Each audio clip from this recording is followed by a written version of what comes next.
নৌপরিবহন এবং শ্রম ও কর্মসংস্থান মন্ত্রণালয়ের উপদেষ্টা ব্রিগেডিয়ার জেনারেল অবসরপ্রাপ্ত ডক্টর এম সাখাওয়াত হোসেন বলেছেন, স্বৈরাচারী সরকারের পরিবর্তন না হলে পরবর্তী সরকারও একই পরিস্থিতির মুখোমুখি হবে।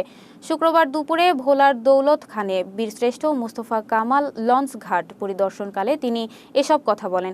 উপদেষ্টা আরও জানান, নৌপথে নিরাপত্তা ও ঘাটে চাঁদাবাজি বন্ধে পুলিশ ও কোস্টগার্ড যৌথভাবে কাজ করবে।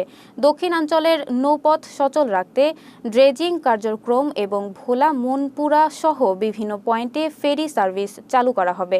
এ সময় BIWTA chairman commodore Arif Ahmed Mostafa, Bhola জেলার প্রশাসক মোহাম্মদ আজাদ জাহান সহ প্রশাসনের ঊর্ধ্বতন কর্মকর্তারা উপস্থিত ছিলেন।